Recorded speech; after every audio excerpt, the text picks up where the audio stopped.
Hi, this video, we're going to go through the entire process for working through leads inside of CINC. It is going to be a bit of a lengthy video, and we're going to cover the P1, 2, and 3, and we're going to touch on the F1, 2, and 3 filters.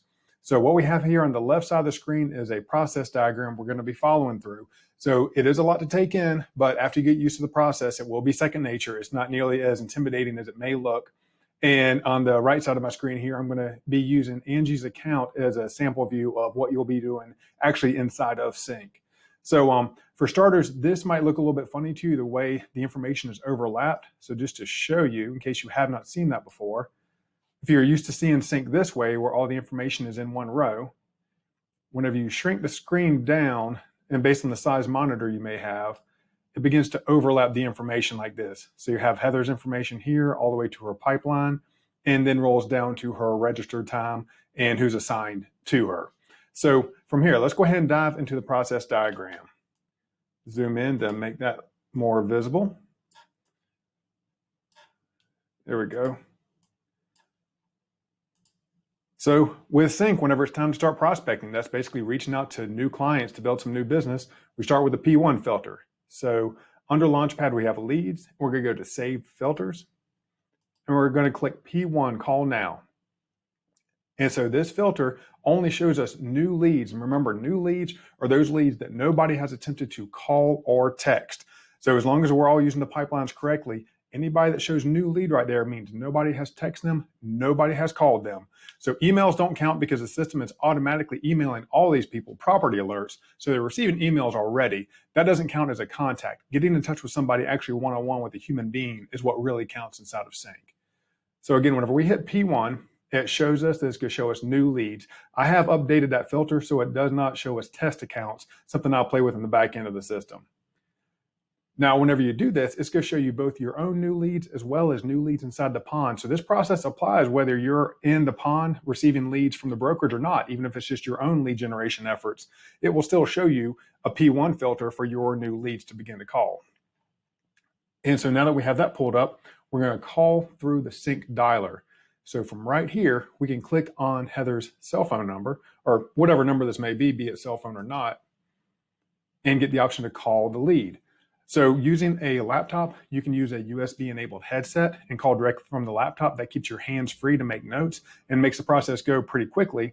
You can also do this from the CINC mobile app. So if you want to have this up on your desktop, then use the CINC agent app on your cell phone. You can do the P1 filter. You'll see the same leads there as you do on your phone and call through the CINC agent app. But again, we're wanting to call through CINC, and that's so this gets tracked inside of CINC. And once we call these people, it will update their pipeline from new lead to attempted contact, but I'm skipping ahead by saying that. So whenever we do make the phone call, did we get an answer? That's the starting basis for it. So truth be told, whenever you're calling on online leads, you will not receive an answer probably 60% of the time. So just know that up front. So did we get an answer? No. Well, then what did we get? Did we get something like an obviously invalid phone number? Fast busy signal, maybe we got Papa John's pizza, whatever it is, maybe they gave us a bad phone number. So if we got a bad phone number, then we're going to make sure to take this little check mark here and click it as invalid so that other agents will know that this is an invalid phone number. But I'm not going to mess with Heather though. This is an example. But then the next thing we want to do is we want to send her an email, because just because the phone number is bad, her email address could still be good. So we don't write her off just because it's a bad phone number. So we would go into Heather's account here. And this is the same spot where you could click to call her from there, click to call her from there. There's a lot of ways to do many of the same things inside of CINC. And now we're going to click on her email address. And according to the process here, we're going to send her the Teamwork Realty email bad phone number. So whenever we have this pulled up, we can look under templates. CINC templates are at the top and brokerage templates are at the bottom. So just go ahead and jump down to the bottom and you'll see a handful of templates there with me and our Amy's name on it. And let's see, there we go, bad phone number. And it's going to send an email to her email address titled Find Homes in Charleston. It's going to say hi, bracket, first name, bracket. It's automatically going to put her name in there. You don't have to edit that. You don't have to go back that out and type Heather in. If you don't mess with what's between the brackets, it automatically will always fill in that data for you. We see you're viewing some properties around favorite city. It's going to pull that automatically from what houses she was looking at, what cities she was looking at. It's going to fill that in. So if she's looking all around Charleston, but mostly in Mount Pleasant, it's going to put Mount Pleasant right there. Just try to call to make sure we're sending you the homes you're interested in. But I think we have a bad phone number. We have, and it puts the number in we have for her. So it's sharing with her. Hey, we tried to call you. This is the number that we got. It didn't go through. So what's the best number to reach you at? And it's going to put your signature at the bottom of this email address. So even if you don't claim her, if it's a bad phone number, there's no reason to claim this person right now, but it's going to be sent from your email inside of CINC with your contact information at the bottom. So if she responds, you're going to find out. If she responds to this email, you will find out even if you didn't claim her. So don't skip this step. This is a way to get information, to get your contact information out to a lot of leads, even leads you haven't claimed quite yet. I'm going to cancel out of that because, again, this is just an example, so we don't want to actually send her that in this video. But remember, once you do that, you have called her and you've now emailed her.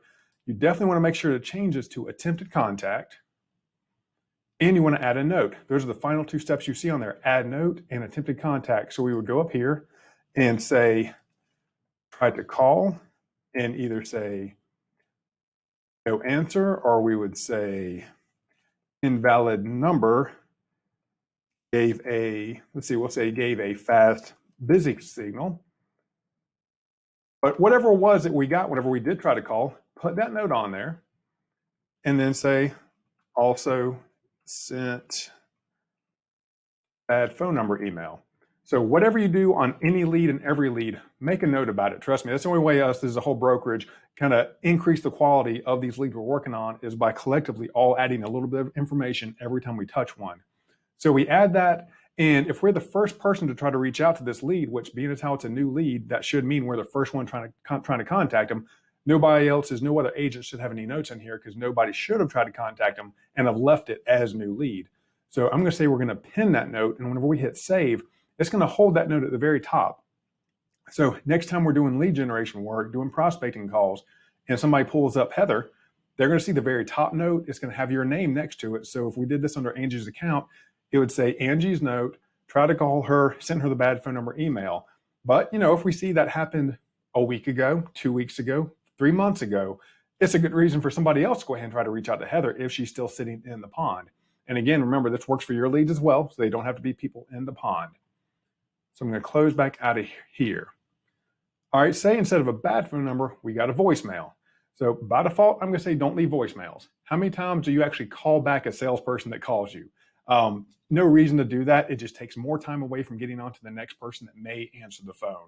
So sure, you might want to leave a sweet voicemail for them and think they're going to call you back. But again, how many salespeople do you actually call back yourself? So don't leave a voicemail. It just gives them one reason to block your phone number potentially. But same thing, if this was Heather and we called her and we got a voicemail, listen to what the voicemail message says. Maybe it says, this is Angie. Well, if it says this is Angie, that's an important note to put in there to say, voicemail said the person's name was Angie, not Heather, question mark, question mark, question mark, pin that note and leave it at the top so that the next agent that decides to work on this one, well, I know that phone number is not a Heather phone number, but that definitely looks like a Heather email address. So maybe we can email her and say, hey, try to call this number. And, I'm thinking it's the wrong number. So, what's the best number for you? But again, once we're done with any of these steps, we want to move it to attempted contact. Most important part here is that we keep these pipelines updated because attempted contact is just that. We tried to reach out. We haven't successfully made contact with somebody, but we've tried to reach out. One more touch on attempted contact. So you call somebody and maybe they say, I'm dropping my kids off at school right now. It's not a great time. So call me back later. And then they hang up. That's still attempted contact. They have no idea who you are. They have no idea why you're calling. So don't change that to contacted because that person doesn't know who you are and why you're calling them. Contacted is after you and that person, you know each other's names, you've chatted for a little bit, you've at least had some communication so that when you call them again, they're going to know who you are. So again, attempts to call that don't go through, voicemails, just sending a text that you haven't received a response back from yet, or even a quick phone call that's more or less just a quick chatting and off, as in they had to go do something, that stays as attempted contact. All right, back over here to the process diagram. So again, you get the voicemail. It says on here, don't leave a voicemail, but do send them a text. There's a text template in there that just says, basically, I just tried to call you, want to reach out to you and chat about real estate, so give me a call back. Let me zoom this out just a little bit there to get a little bit more on the screen. So again, this is what we just covered. Did the voicemail say or confirm their name? So if it didn't, okay, leave them in the pond, go on to the next lead. You've added a note, you've added attempted contact, no matter which of these two things happen, and you're going to leave them in the pond, on to the next person. Don't waste time on them. But again, any additional information, anything you can add is helpful. So if you did call and it did say, hi, this is Heather's voicemail, leave a message, well, then we should add some labels to that. That's more helpful information. We could go into this label and contact verification. If you're not familiar with the labels, just look through them. They're self-explanatory once you look through them, but it's a really good way to categorize and bucket and group leads together. So again, say the voicemail does confirm that it's her name, Heather, then we're going to say name confirmed. Maybe the voicemail even says, hey, you reached Heather's cell phone. Kind of even better, because now we know we have a valid cell phone and a valid name on there. If they respond back to the email saying, yeah, I'm not looking to move, or I am and I need to get in touch with the realtor, if they respond back to your email to them, that's a valid email. So any bit of validation we have helps next time you're reaching out. You already know, and you have confidence, hey, I already know that's their name. I already know this is the right cell phone number I'm getting ready to call. So do familiarize yourself with these labels on here. Other than contact verification, probably some of the most useful labels. We have some lender-based ones. If somebody's a cash buyer, maybe they're a VA buyer, to flag those. Referral sources are more often going to be used by the office staff than they are going to be by the agents themselves doing prospecting. If somebody says, I'm looking to come to Charleston next summer to take a look at homes, so it's going to be about a year. All right, well then flag it as 2022. If somebody says I'm retiring in 3 years and then I'm going to come to Charleston, you'll have those conversations.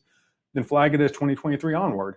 And towards the end of each year, we're going to touch base back with these people again to see, hey, how accurate is that? Are you still coming in town next year? And we'll keep tabs with them every now and then, but we also know we don't need to call them every week or every month. And finally, time zones. If you talk to somebody and they say that they're in California, they're on the West Coast, they're in another time zone, we definitely want to know that so we don't give them a call 8 o'clock Eastern time whenever they're on the West Coast and make them really mad. And finally, the uncategorized bucket here is a whole lot of different flags for different reasons. So do look through those. We're going to touch on the Ask Broker one at the very end of this video. So as far as our little process diagram here goes, that is, if I can get to zoom out for me. All right, don't want to zoom that way. How about that? There we go. So that was basically the process we just covered if you don't get an answer. I know that was a lot, but in the end, you get a phone call, it doesn't go through, you're going to know what to do. You're going to send them a text, you're going to send them an email, add a flag if you know to the and go to the next lead. It's literally that's fast. It's a 1-minute process if you don't get an answer. But say you do get an answer. That's obviously the goal we're aiming for. Then we're going to go on down to this part here. So let me zoom back in a little bit and make sure it's readable on the screen for you. So you do get somebody on the phone. Maybe they say their name, maybe they just say hello, maybe they just say, what do you want? You'll get all kind of interesting responses on the phone. Well, this right here is designed to be the shortest introduction you can say, saying the least offensive things you can say on the phone. And you might wonder what's so offensive about introducing yourself to somebody. So it says, hi, this is your first name. You were looking at some homes on our site and I wanted to see how I could help. So I'm going to point out mainly what's not in this little introduction. That one, it's not your last name. It's just shorter to only say your first name. You were looking at some homes on our site, not findhomesinCharleston.com. Well, for one, saying .com, it just sounds salesy. Just it is. And saying findhomesinCharleston.com, well, there's a fair amount of these leads that came through a Facebook form where some of our ads are Facebook listings of homes, and the person fills in the information on there. It might be a listing that says list of all Charleston homes with a pool. And whenever that person fills in their information on Facebook, at that stage, they actually have not even been to findhomesinCharleston.com. So they may not know what you're talking about, and they'll just say, that wasn't me, and hang the phone up. So don't even mention the website name. If they were on Facebook looking at homes, or if they were on our site, there's a good chance they are already on another 2, 3, or 4 other websites as well. So really the website they were on doesn't matter. We're hoping we're the first ones touching base with them, reaching out to them to earn their business, for them to hear a human voice on the other side of these websites. So hey, guess what? They already may be on their 3rd website since looking at ours. And so we're just going to say, you were looking at some homes on our site, and I wanted to see how I could help. Then you leave it quiet. And maybe that awkward silence for a moment, but let them talk. At first, it might be a little awkward silence, but the more they talk, the more that you're building trust in them for you, the more you're listening to them, the more that they're basically going to be sharing with you. If you just go on talking about your sales experience, talking about what you just sold last month, trying to find other ways to introduce yourself to them, maybe you already pulled up their account on Facebook and said, hey, we both have kids the same age. One, you're either going to freak them out, you're going to bore them, or they're going to hang up with you because they don't know you. So again, say a little bit, let them start talking, and roll with the conversation that they initiate otherwise. So now that we're past that, scroll back out a little bit here. What we're going to have is one of a few things happen. You're going to get a hard rejection. You're either going to get a soft rejection, or you're going to get on into having a client. And so believe me, whenever you're doing calls of internet leads, you get a lot of hard rejections, you get a lot of soft rejections. None of them are no until you let it become a no. Now, anybody who knows me knows I am not the hardcore salesperson that says, keep them on the phone, keep asking questions, make sure you get that client, make sure you get that sale. That's not my personality. But nonetheless, if somebody says, don't contact me again, we have to honor that. We have to be respectful for that. But outside of don't contact me again, there's always reason just to carry conversation forward with somebody. Don't just let the phone call disappear and hang up with no attempt. So hard rejections. Do not call me. That wasn't me, or take me off your list. Basically, we're going to be respectful. If somebody says any of those things, again, that may have just been the wrong phone number. So again, using this Heather example on the right side of the screen, say she accidentally typed a 1 when it should have been a 0 at the end, and this is actually mostly her phone number, and this is her real email address. We don't know that if we don't try. So again, she's not a wasted contact yet. We're going to send her that bad phone number email, and we're going to label her as do not contact. We're going to put a note over here that says, talk to somebody that they said it wasn't them, or they said do not contact, or they said take me off your list. In addition to that do not contact label, we're going to send that email out saying, hey, I think we have the wrong phone number. And then we're going to label them as contacted, because at that stage, we know they don't want to be called. We're still going to email them. The system's already been emailing them, and they haven't unsubscribed from the emails, so we can still email them. And again, we've spoken with somebody. They said don't call them, so we need to mark this as contacted. So definitely the next person that reaches out to this lead, they're going to know to look for the notes. They're going to know to see, all right, somebody labeled this person as contacted. What happened during that contact? And they'll look for that note. So again, you put a note in here about they said do not contact. I know some people like to abbreviate things and say, just write DNC in there. I prefer to actually type a note out. It doesn't take that long, and we don't leave somebody else guessing what it is we were trying to abbreviate. So they said do not contact, see, over a phone call. It was over a text, say it was over a text, but then pin it so that the next person that crosses this lead understands that. Now, the next thing we're going to do if they say do not contact is this one's going to go to Stella Chansey. So what we're going to do, you can do that from the info tab here, but it's easier to show you just from the big tab with everybody on it. So we have the 3 assigned to sections over here. The top one is the buyer's agent. The middle one is the lender assigned. And the bottom one is the listing agent. But again, we don't recognize buyer's agents separate from listing agents. We see all agents the same at Teamwork Realty. So for the most part, listing agents should always just be blank. But where the person is in the pond, because it shows Charleston agent, we would take that and scroll down to Stella Chansey, and we click on that and drop it into Stella Chansey. We'll cover a little more details about what Stella Chansey is at the end of the video, but that's essentially an account where we drop people who don't need any phone calls or text coming from us. We're going to let the system continue to email them. It's already sending them property alerts. And so just because they don't want to be called or text, we're going to be respectful of that and put them in Stella Chansey, and that way they're not going to be bothered by phone calls or text anymore. Now, a couple other hard rejections. These may be hard rejections, but they're not no's.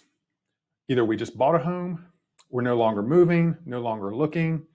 So make it a congratulatory thing. Don't just make it a, oh, okay, sorry I missed you, and hang up. Congratulations, I hope you're loving your new home. What area of town did you buy in? And just roll the conversation forward. Sometimes you might find out they actually haven't. They were just trying to blow you off. Some of them might even say, I was just trying to get off the phone, but we're still looking. But the more conversation you keep rolling, the better. It's all based on having open-ended questions. Where were you looking? When did you buy? Stuff that keeps them talking, not just saying yes, no answers. But at the end of the phone call, if it's clear they have bought, they're not looking, they're not in the market, then once again, we have a label for that using this Heather example for just bought and no longer moving. So again, same process there. Add a note about the conversation, change it to contacted, explain the conversation you had, and we're going to move that into Stella Chancy. Again, if they convince you that they have already bought and they are clearly not moving, it is your job to make that conversation roll forward until they've convinced you they're out of the market. It's not for them. Now let's go on down to the soft rejections. You'll get probably much more of these than you get anything else whenever you call somebody. So the first one being, I have an agent. It is a really easy knee-jerk reaction to tell somebody to get them off the phone. And keep in mind that that's what this is. It's a knee-jerk reaction. It's nothing negative against you. It's nothing to worry about. It's what you would do if somebody calls you and, yeah, I already bought that magazine, whatever. It's a knee-jerk reaction. Take it as that. Don't be offended by it. Try to roll the conversation forward. Those that learn to do this are those that close sales off of leads.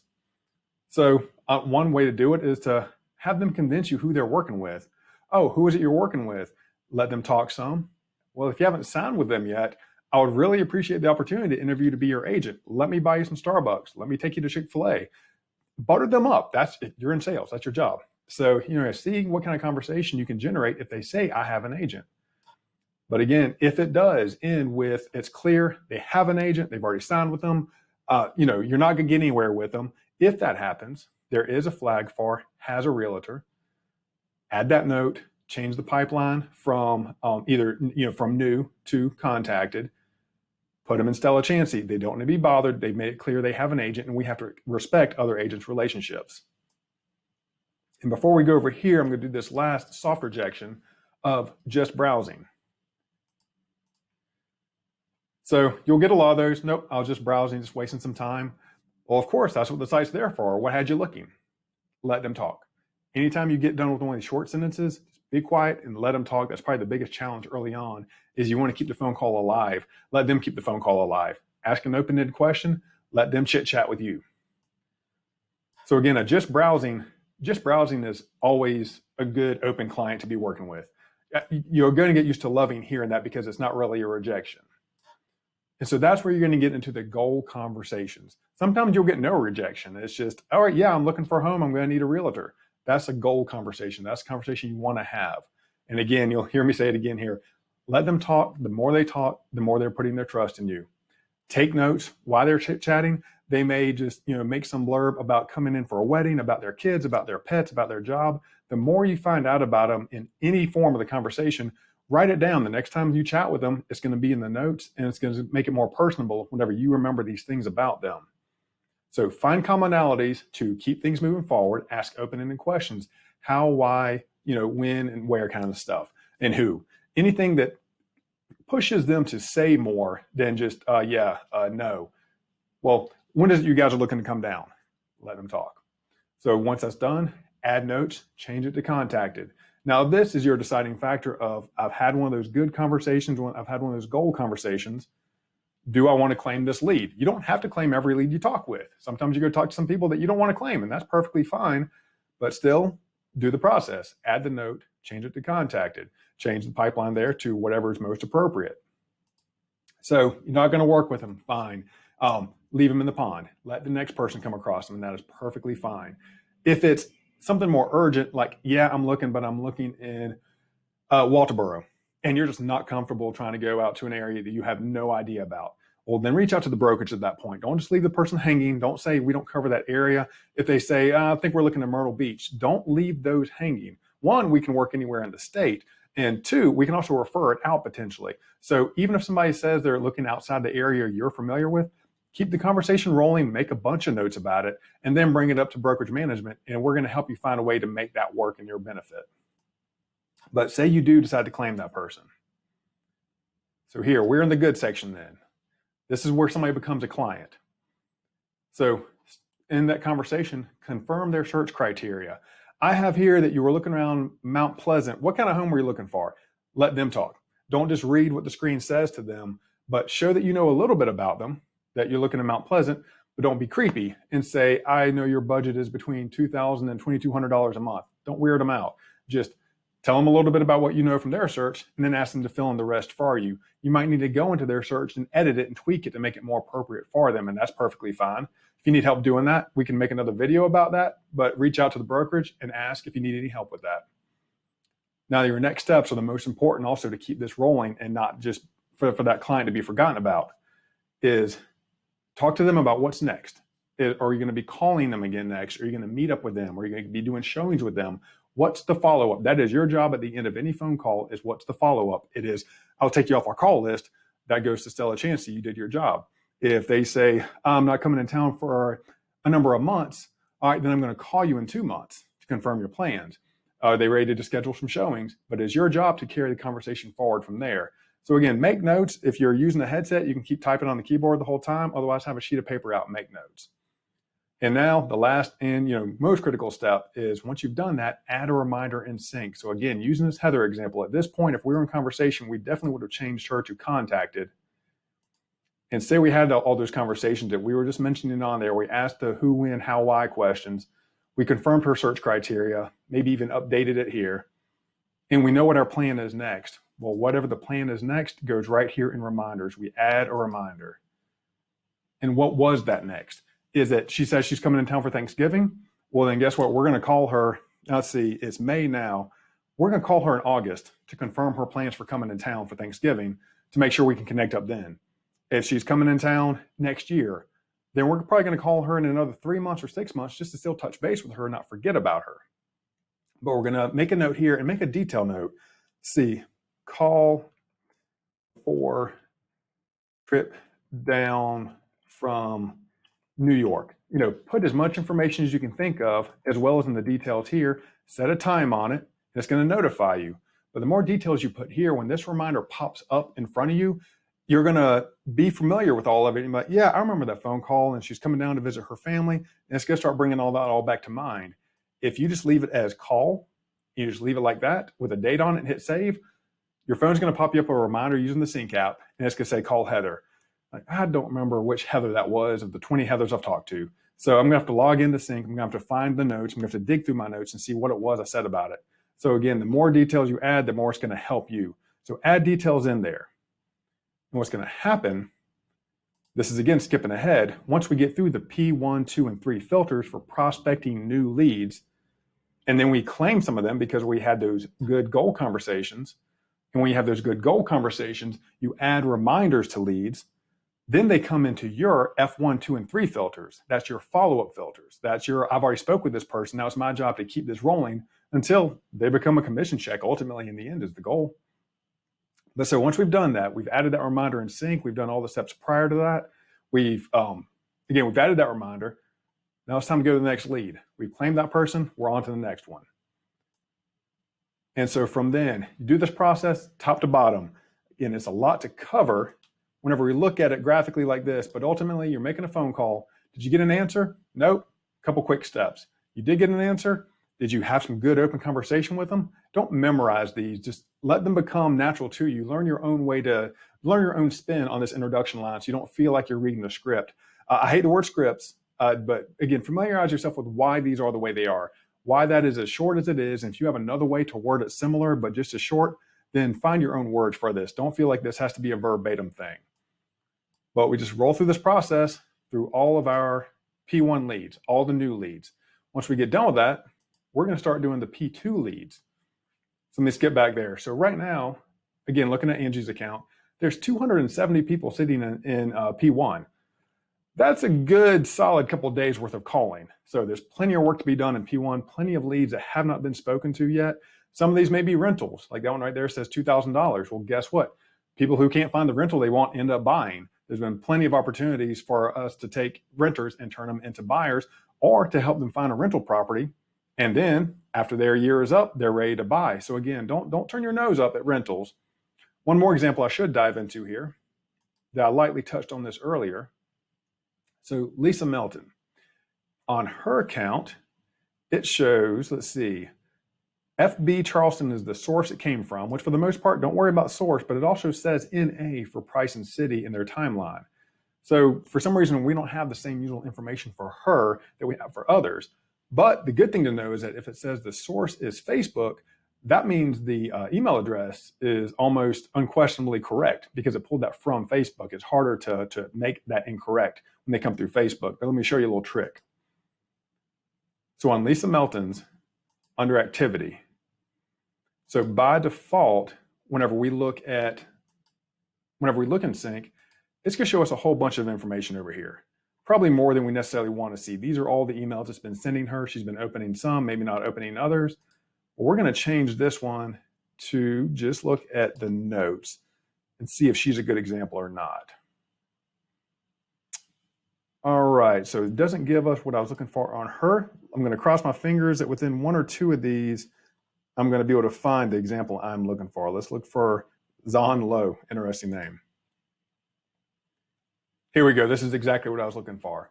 So again, whenever we take the activity, filters, and instead of selecting all, we just select notes. What the system is telling us right here is that this person may not have actually seen findhomesinCharleston.com. They may have not actually seen the website yet.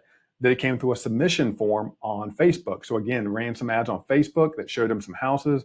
Looks like this one was Charleston Homes with pools for sale. So they may have seen a series of homes on Facebook and submitted their information there, which is how we got it, but they have not actually been searching on this site. So again, just keep that in mind. Some of these little reminders of when you're talking to somebody, how to break the ice with them, that, they weren't necessarily on Find Homes in Charleston. So that one's worth noting there. All right, but now on from P1 to go into P2. So P2 are attempted contacts who registered within the last 14 days, within the last 2 weeks, people who have come to the site within the last 2 weeks, so they're relatively new to the site, but they're attempted contact meaning we haven't gotten in touch with them. So, as far as they know, there's no warm bodies behind this website. We're no different than a realtor.com or a Zillow.com. We're just some other generic website until they realize a warm body is trying to reach out and give them a hand. So these are good game for calls because guess what? They're just very recently on the site and they haven't heard from somebody yet. So that's where the P2s come into play. So the same process, exact same process applies. If the only difference being, if it does say attempted contact, check the notes. Hopefully the person that did try to contact them, one of our agents, did leave some notes about, hey, maybe they heard the voicemail and the voicemail confirmed this was Jessica, or maybe said it wasn't Jessica. But again, check the notes. Once you get past P1, when you start with P2 and then get into P3, double check notes on everybody. You can also look at labels. Maybe one of the prior agents added a label on here that's good icebreaker conversation. And now on to P3, which this one gets a little more convoluted, but nonetheless, it is attempted contacts who have been logged in the last 30 days, within the last month. Now, this could mean, here's the top one is a good example. Lynn, she has been on our site for over 600 days. She's been around a while. She has logged in a total of 40 times, looking at over 100 homes. So she is actively looking at properties. Some people just like to do it for a hobby, and that's okay. But nonetheless, she has been on the site for quite a while, logged in quite a number of times, and she has looked at over 100 homes. But guess what? The last time one of our agents actually tried to reach out to her was 100 days ago. So that's a good reason to try to reach out to Lynn and find out what she has going on, because she just logged in 4 hours ago. So easy icebreaker there. Lynn, you've been looking at houses on Find Homes in Charleston for a while. Saw that you just logged in and wanted to see, are you getting closer to looking to buy? Let her talk from there. So again, you'll see on the process diagram, it says, check the labels, check the notes in the past conversations. When did they last log in, or when was their last touch with them? So the last login is a good icebreaker. Hey, saw that you had just logged in this morning.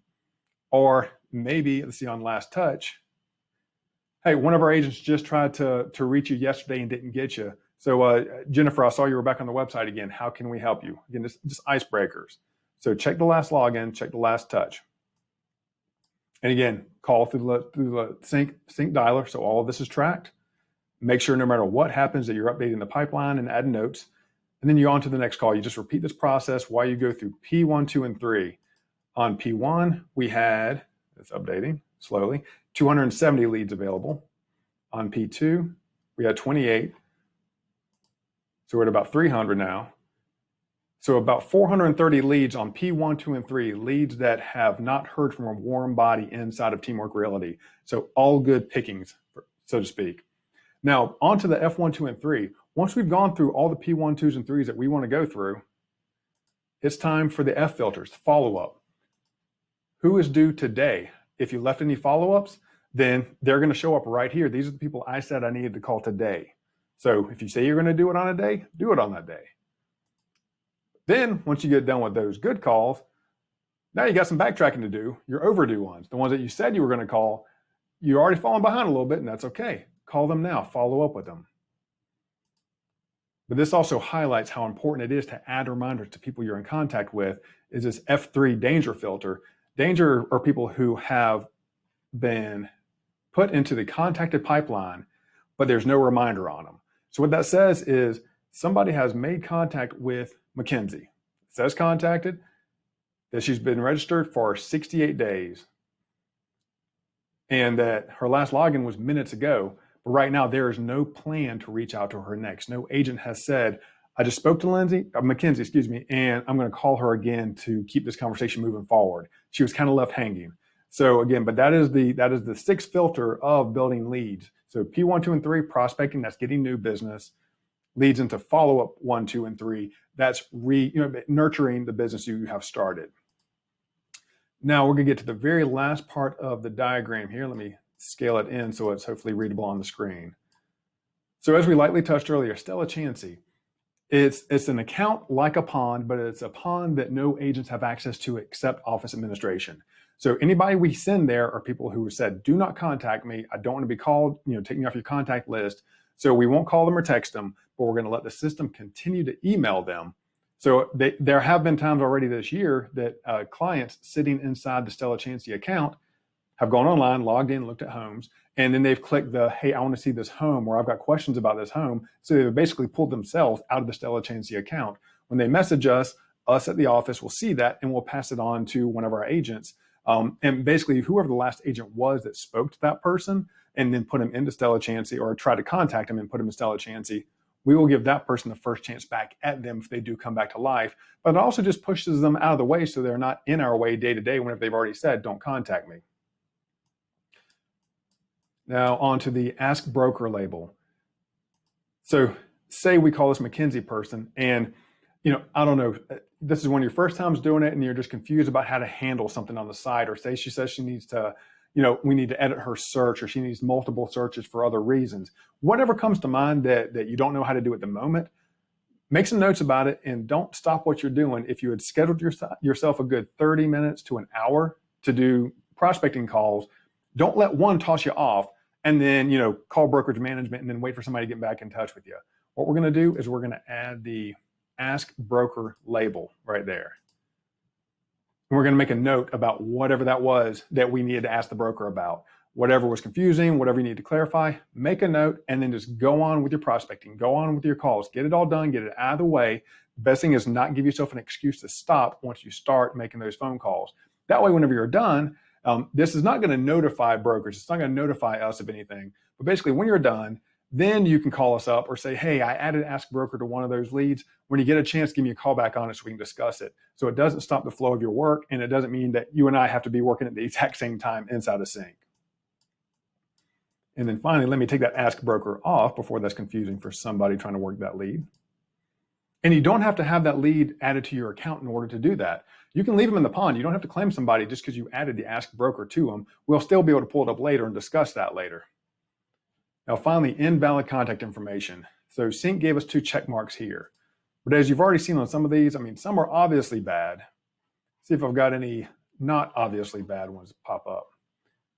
Not getting any good examples at this moment. Okay, this one says that, I have no idea how to pronounce that first name, but says that phone number is bad. So because it's contacted, we're going to start by looking in the notes to see if it's an agent that said it was a bad phone number. If there's no agent notes that said it's a bad phone number, then that probably means CINC just thought it was a bad phone number. CINC is correct about that. I'm going to give them a good 60 to 75% of the time. Sometimes they're wrong. Just because it says bad phone number, after you check notes, give it a call anyway. Just find out. Same thing with email addresses. Right now, okay, here's one. That may be a bad email address. I don't know. Sometimes it's obvious because they missed the L in gmail.com. It could have just been a typo. Don't think they're intentionally trying to not be contacted. It could just be a mistake. So oftentimes when I have a good phone number, but not a good email address, there's a text template we can send them to to say, hey, I know you're searching the homes on our site, but we have a bad email address for you. We have this, can you give us a correct email address? If it's an obvious one, like Gmail missing the L.com, we can go in and just go ahead and edit that ourselves. But don't let that incorrect notification there be, or invalid notification, I should say, be your reason to not reach out to somebody. Give it a try after you've checked notes to make sure nobody has said, hey, they said don't contact this contact, or don't text this number, don't call this number. If there's no notes that say it's bad, then give it a shot anyway, at the risk that CINC got it wrong and that it's actually good working contact information. So essentially, don't let the no's keep you from doing work. So that is a whole lot in a 40-minute amount of time. So don't hesitate to reach out with any questions. Thank you.